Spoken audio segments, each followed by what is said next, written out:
Módulo 3. Etapas del sistema penal acusatorio.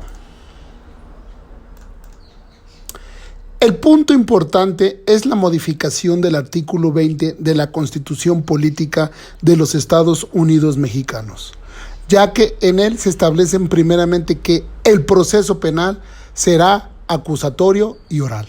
Asimismo, se señalan los principios que rigen el citado proceso: publicidad, contradicción, concentración, continuidad e inmediación. Debemos recordar que antes de la reforma nos regía un sistema inquisitivo en donde las funciones de acusar y juzgar estaban separadas. Los órganos que realizaban estas funciones eran el agente del Ministerio Público junto con la Policía Ministerial, quienes eran responsables de la investigación.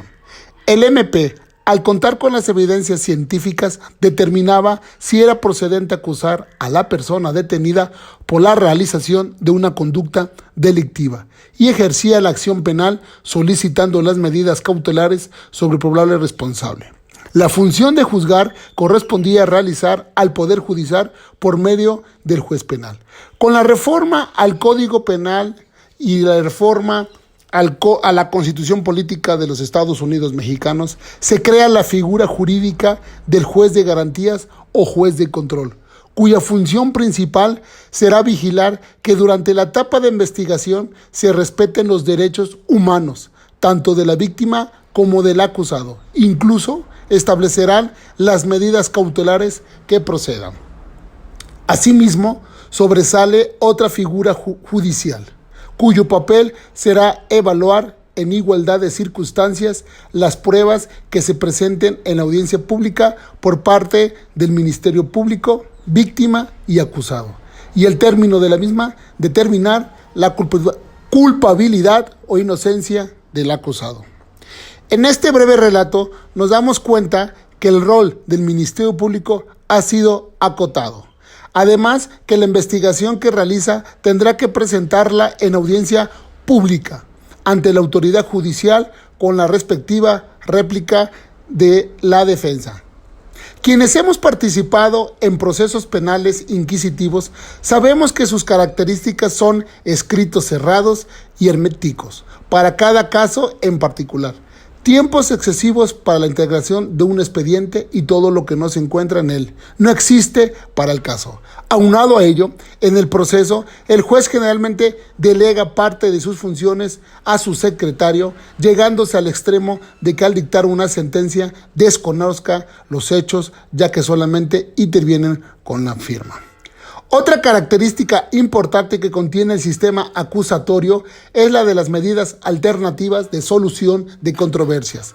El objetivo es un sistema acusatorio es resolver conflictos que surjan entre las partes, siempre y cuando se rehaga el daño que ha sufrido la víctima, a veces sin agotar todas las instancias procesales, descongestionando de esta manera el sistema penal.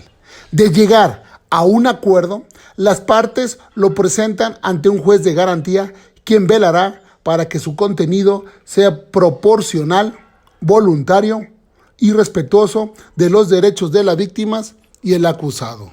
De proceder, se dará el proceso penal por concluido e incluso se le tendrá por no iniciado.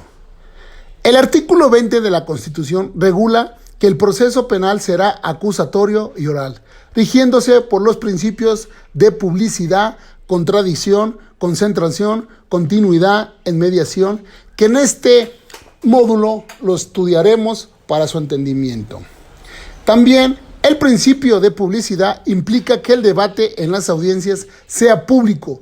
Toda persona puede acceder de manera libre a la sala en donde se está llevando una audiencia de juicio oral y de esta manera apreciar de manera directa los debates entre el Ministerio Público y la defensa del procesado. El principio de contradicción permite a las partes debatir los hechos y argumentos jurídicos de la contraparte y contravenir cualquier medio de prueba durante el proceso, lográndose así un equilibrio entre las funciones de los operadores del sistema. El principio de concentración implica que el desahogo de las pruebas, el desarrollo del debate y la emisión de la resolución debe ocurrir preferentemente en un mismo acto procesal. El principio de igualdad se traduce en la equidad de trato hacia las partes inmersas en un conflicto penal. No deben existir discriminaciones arbitrarias, garantizando el pleno ejercicio de las facultades y los derechos previstos, no solo para los sujetos procesales, sino también para cualquier interveniente en el proceso.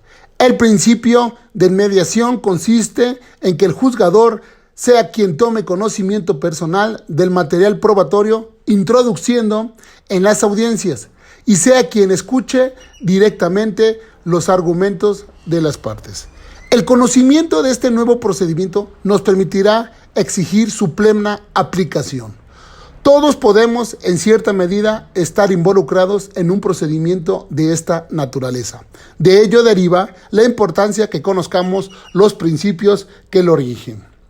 De igual forma, también estamos ciertos que por sí solo este cambio jurídico no será del sistema jurídico penal en nuestro país. Dependerá mucho de los jueces, agentes del Ministerio Público, defensores, asesores jurídicos, abogados en general, pero sobre todo de la sociedad, que este sistema no se llegue a corromper.